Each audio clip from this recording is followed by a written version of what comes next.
Hello, good morning and welcome to Newsfile. This is your most authoritative news analysis platform. And here on Newsfile, as you know, as always, we put Ghana first.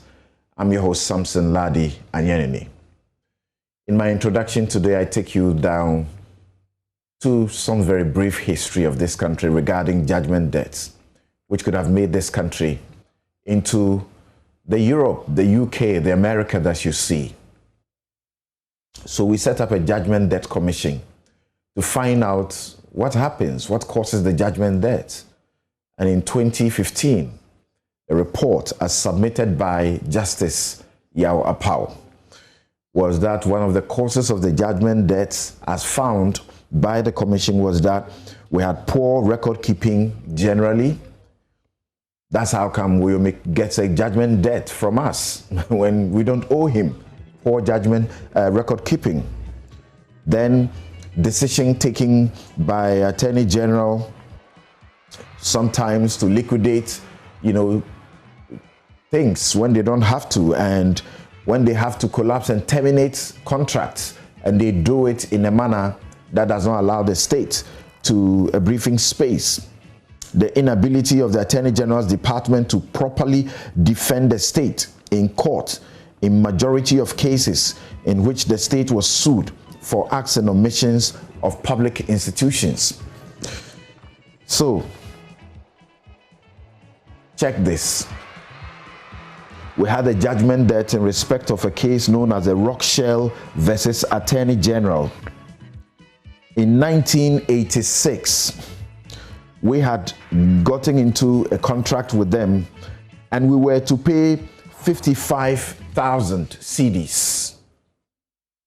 In the end, by 2007, we were saddled with a judgment debt of $70 million US. $70 million US. Well, we worked on it somewhat and we got to pay a total of $35 million US.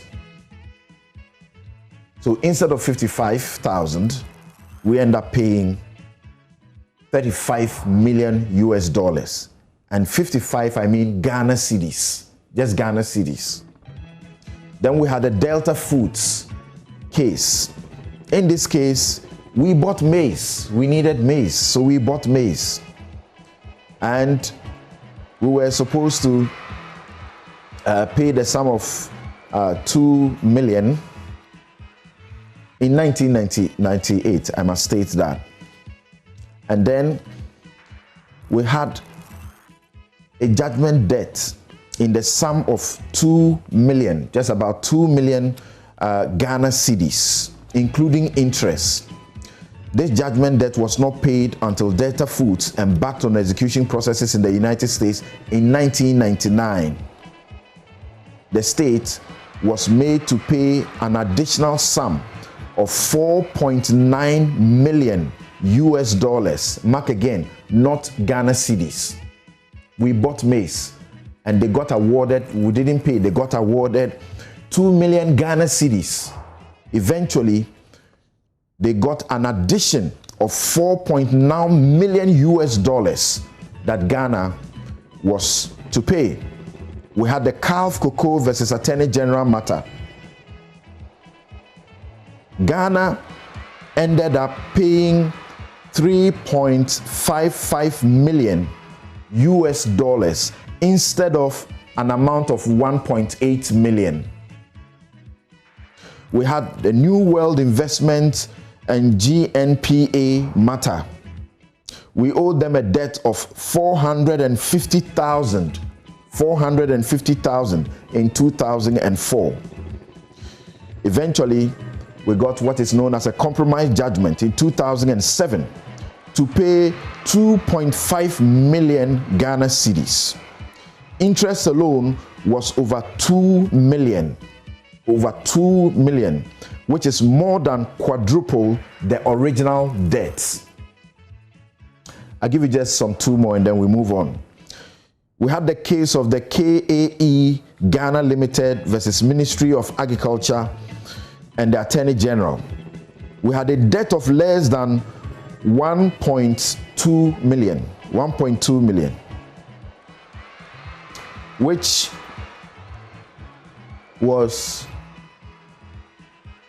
the Northern Regional Administration. The Northern Regional Administration was supposed to pay in 1984.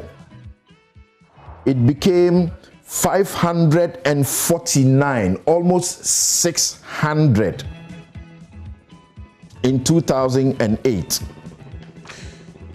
I will just pause here and tell you that as we sit, we are told that a committee recommended the termination of a contract which should have cost us $18 million. $18 million. So that we do what? We avoid cost of about 100 million.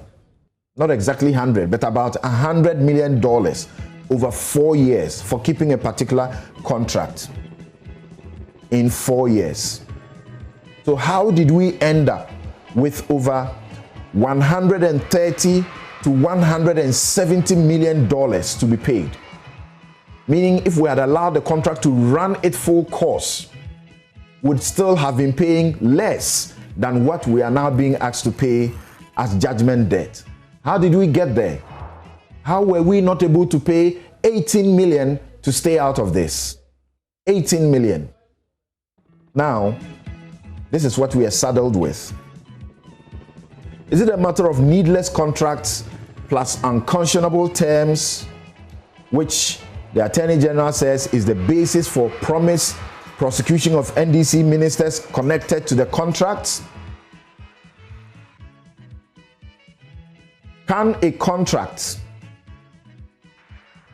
consummated under the direction of cabinet or approval of parliament, or terminated under the direction of cabinet or approval of parliament, make anybody liable for criminal prosecution for financial loss arising from entering or terminating that contract? Is it the contract, the manner of the contract, or the manner of the termination that is costing the taxpayer this much?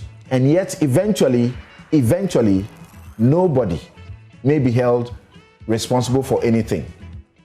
When you hear that the law actually is made for the rich and against the poor, the law is for the powerful against the powerless, you ask yourself again if that proposition is wrong. This morning as we speak, somebody for just not wearing a mask may be getting ready to get into jail.